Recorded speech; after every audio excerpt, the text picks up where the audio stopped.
He was the face of UFC's early rise, a fearless wrestler turned champion, the Huntington Beach bad boy who lit up pay-per-views. But in recent years, fans watching Tito Ortiz on TV haven't seen the fighter we once knew. Words stumble, ideas linger. He even forgot the name of his own project live on air, a moment fans didn't laugh at. They stared, worried. Tito himself admits he's had more than 25 concussions, suffers memory lapses, and doesn't want to become a statistic. This is the toxic collision of fame, trauma, and time, and why it might be Tito who gives the biggest warning to MMA yet. Tito Ortiz didn't walk into the UFC as a brand new fighter. He stormed in as a college wrestling force. Born in 1975 and raised in Huntington Beach, California, Ortiz excelled on the mat long before ever hearing about MMA. A standout at Cal State Bakersfield, he earned NCAA Division All-American honors, mastering relentless takedowns and forward pressure, skills which translated perfectly to the early cage style of the UFC. When UFC 25 rolled around in April 2000, the landscape of mixed martial arts was shifting. Ortiz stepped in to face Wanderlei Silva for the light heavyweight title. With the crowd roaring and bodies colliding, Tito applied a triangle choke and submitted Silva, a defining moment that showed a wrestler had risen who could mix jiu-jitsu, striking, and heart. Within a year, he'd defeated champions like Evans and shattered the undefeated records of the era. By UFC 28, he'd captured and defended titles 5 times. More than wins, Tito brought a charisma MMA had never seen.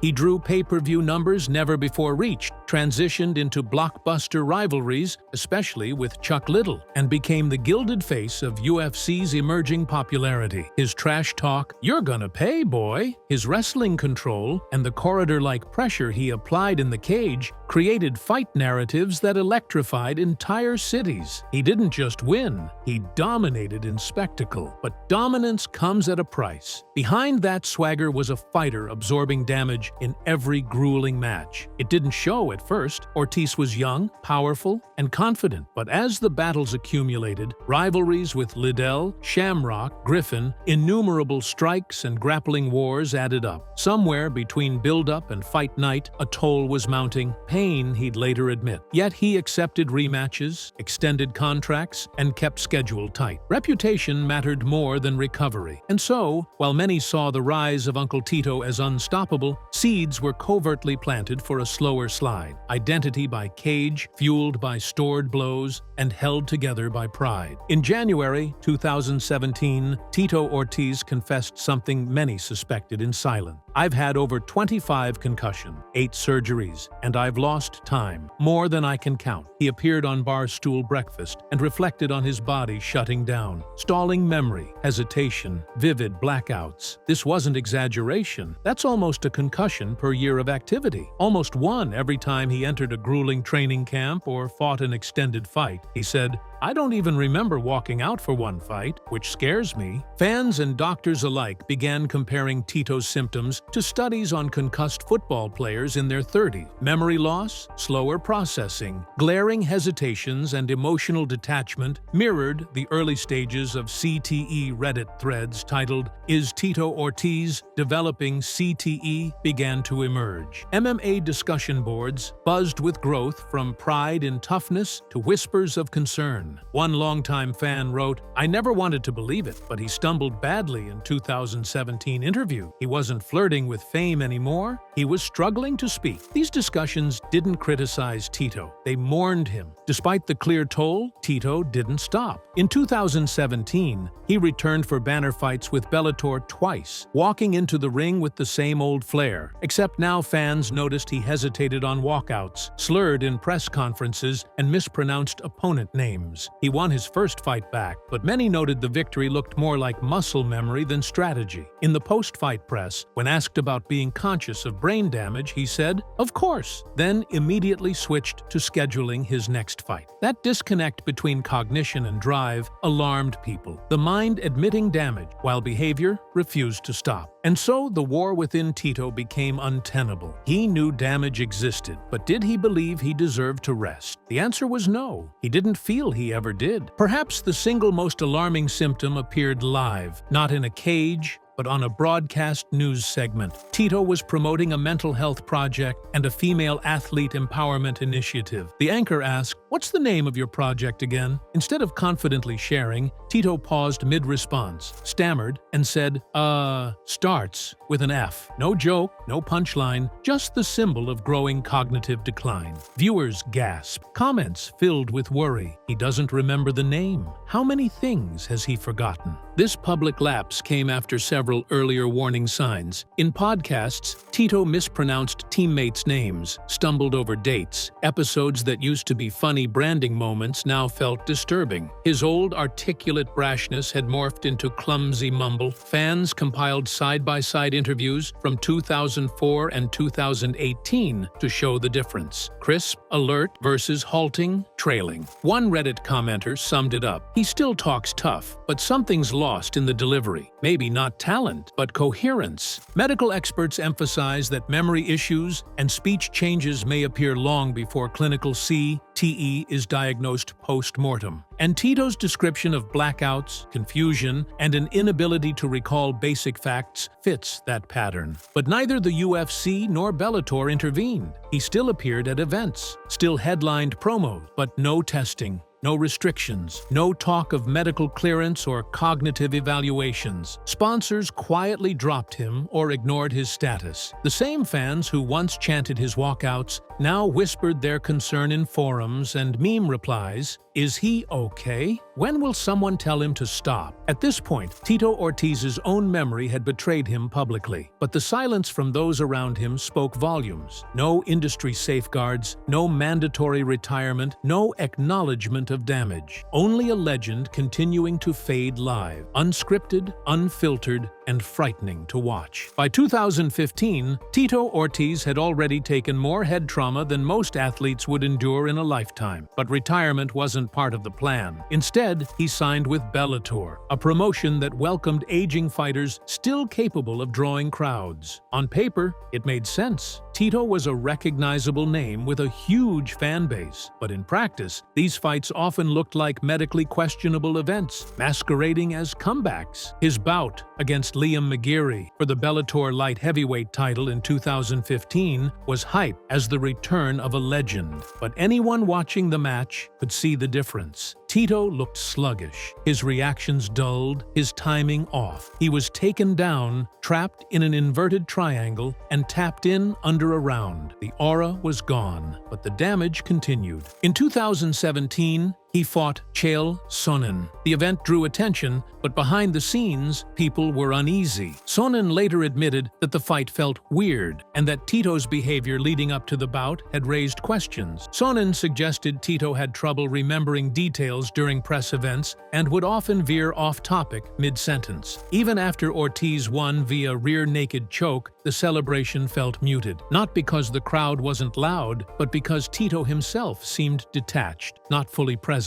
What made these fights troubling wasn't just his performance, but the context. Tito had already admitted to over 25 concussions. He had openly discussed his memory lapses and had difficulty articulating clear thoughts in interviews. Yet no athletic commission halted the fights. No one stepped in. As long as he passed the basic physicals and generated PPV numbers, the show would go on. After Bellator, Tito took another fight, this time in Combate Americas, where he faced former WWE star Alberto Del Rio. Tito won easily, but the match felt like theater. It was a mismatch, and fans saw through it. On social media, people voiced concern that these bouts were giving him false confidence to keep competing. He later teased a run in bare-knuckle boxing, an idea that horrified many of his longtime supporters. The prospect of Tito, now well into his 40s with documented head trauma, entering a sport defined by facial injuries and concussive force, felt like a suicide mission. This wasn't entertainment anymore. It was exploitation. And even though Tito thought he had something left to prove, what he was really proving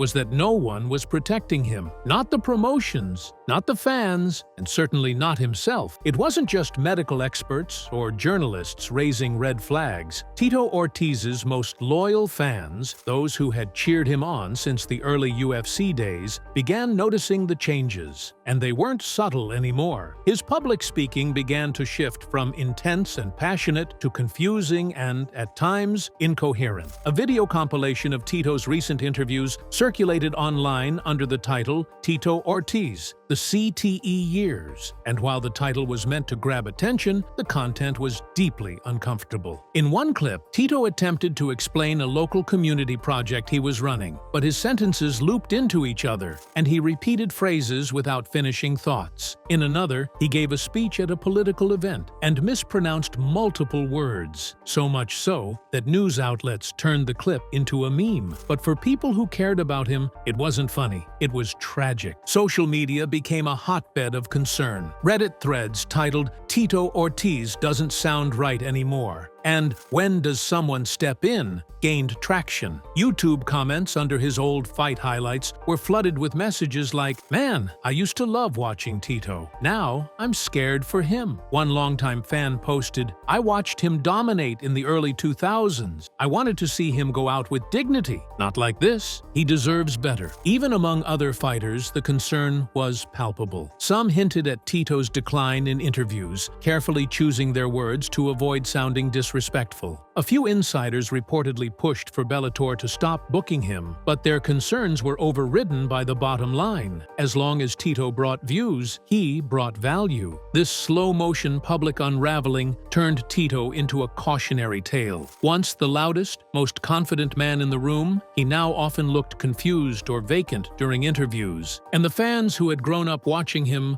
weren't laughing. They were begging someone to intervene before it was too late. Yet, Tito didn't see it that way. He dismissed the concerns, insisting he was stronger than ever and still sharp. But the contradictions were piling up, and fans who loved him the most couldn't keep pretending everything was okay. In 2020, Tito Ortiz took a sharp turn into politics. He ran for and won a seat on the Huntington Beach City Council, eventually being named Mayor Pro Tem. For a moment, fans thought he'd found a new path, one that would finally take him away from fighting. But his political career quickly became a public disaster. Ortiz was repeatedly mocked for his misunderstanding of basic civic processes. He clashed with other council members, failed to attend meetings, and became known for his incoherent responses during press conferences. One particular exchange, where he attempted to explain his stance on mask mandates, became a viral sensation for all the wrong reason. He rambled, contradicted himself, and at one point said, "I'm a clean, Christ-conscious conservative," leaving people bewildered. Things got worse when it was revealed that he filed for unemployment benefits while serving on the city council, despite being fully employed and making public appearances. The backlash was severe. Even people who had supported his campaign began distancing themselves, labeling his actions as either dishonest or grossly misinformed. By June 2021,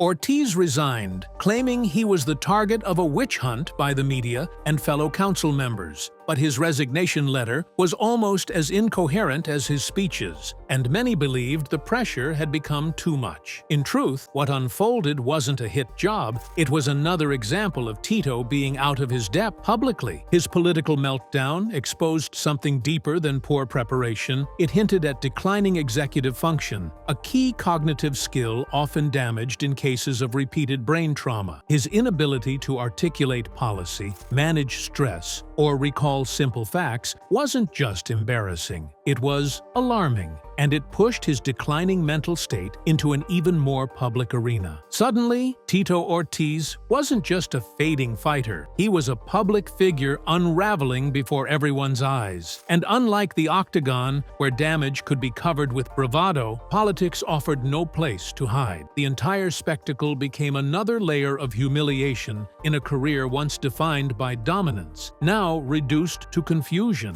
While Tito Ortiz continues to present himself as strong strong and capable, his body tells a different story, and it's becoming harder for even his most loyal fans to ignore. Years of brutal training camps, devastating knockouts, and a record number of surgeries have left him physically hollowed out. Tito has gone under the knife over 10 times, including multiple spinal surgeries, neck fusions, knee repairs, and back reconstructions. In one interview, he joked that he's more metal than bone. But behind the humor was a disturbing truth. His body is breaking down, and fast. He moves slower. His balance seems off, and when he speaks, there's a stiffness to his jaw and neck, likely stemming from cervical disc damage. When he trains, videos show him grimacing through even moderate workouts. Fans who once admired his durability now wince watching him throw a punch. Even his shadowboxing clips, once filled with fluid movement, now look robotic and forced. But what's worse is how he copes. Rather than slowing down, Tito keeps pushing himself back into fights, training camps, and projects that only worsen his condition. He's hinted at lingering nerve damage in his legs, chronic migraines, and muscle spasms, but brushes it off with a forced smile. It's the mindset of a warrior who doesn't know when to lay down his sword, even if it kills him. His physical issues are compounded by visible tremors. At recent public appearances, eagle-eyed fans noticed his hands shaking slightly as he signed autographs. On stage, he fidgets more than usual. While none of these symptoms confirm anything on their own, together they paint a disturbing picture of a man whose nervous system is struggling under years of trauma. And then there's the memory lapses. He's been recorded forgetting fight dates, misnaming opponents, and even blanking out mid-interview. In a recent podcast, he confused 2 separate fights and had to be corrected by the host. Instead of being embarrassed, he laughed it off, but the moment lingered with fans, especially those who've seen similar signs in other athletes diagnosed with early-onset CTE. What we're seeing now isn't just an aging athlete. It's a man fighting battles that can't be won with strength alone. His body is whispering something he refuses to hear, and with each passing year, that whisper is turning into a scream. Perhaps the most tragic part of Tito Ortiz's current life is not just the physical decline. It's the psychological wall he's built around himself. Denial is a powerful drug, and for someone like Tito, whose entire identity was built on toughness, invincibility, and alpha dominance, admitting something might be wrong is unthinkable. So instead, he doubles down, smiles through the fog, talks about still having it, while his interviews tell another story. In recent press clips, his tone has shifted. He frequently talks about being misunderstood, about how the media always twists things, and how people just want to hate on greatness. But listen closer, and you'll hear something sadder. The fear behind the bravado, the isolation, the realization that the spotlight is slipping, and with it, his relevance. When other fighters like Chuck Liddell, Mark Coleman, or even Forrest Griffin began to openly speak about the long-term effects of their careers, Tito went the other direction. He rejected the idea that concussions had affected him at all. "I've never had brain trauma," he once said, even though he admitted to over 24 concussions in the same breath. It was the verbal equivalent of locking the front door while the fire rages inside. Close friends and insiders have noticed changes too. A former teammate anonymously told a journalist that Tito isn't the same guy anymore. He repeats stories, gets confused about timelines, and he's angry more often. But those concerns rarely make it to Tito himself, because those who stay close tend to either need him financially or are too afraid to break through his ego. And then there's the echo chamber of social media. While many fans express concern, there are still pockets of followers who tell Tito exactly what he wants to hear. "You still got it, champ. One more fight. Show these young guys how it's done." They mean well, but their comments are like a loaded gun handed to someone who shouldn't be holding it. Denial isn't just preventing Tito from retiring. It's preventing him from getting help, from taking the tests, from speaking to specialists, from acknowledging what thousands of others can already see. And that's what makes this chapter of his life so dangerous, because you can't fix what you refuse to face. The path ahead for Tito Ortiz is filled with uncertainty. He may still post smiling selfies and announce new ventures, but those close to the sport and to reality know that the clock is ticking. The question is no longer if Tito will suffer serious long-term consequences from his fighting career. The question is when and how bad it will get. If history is any guide, the signs we're seeing now are just the beginning. Fighters like Gary Goodridge, who once shared a similar path, now live with diagnosed CTE, struggling with memory loss, mood swings, and irreversible brain damage. Others, like Spencer Fisher, have become cautionary tales, heroes discarded by the machine, left to deal with the aftermath alone. What makes Tito's situation worse is that he's not planning to stop. As recently as 2023, he hinted at fighting Jake Paul. The fact that such a bout was even considered speaks volumes about the state of combat sports and the desperate lengths fighters will go to remain relevant. It's not legacy anymore, it's survival. And what happens when the bookings stop, when the sponsors vanish, when the fans move on? Tito Ortiz has already struggled with isolation and public embarrassment. As his cognitive function continues to decline, those struggles will only intensify.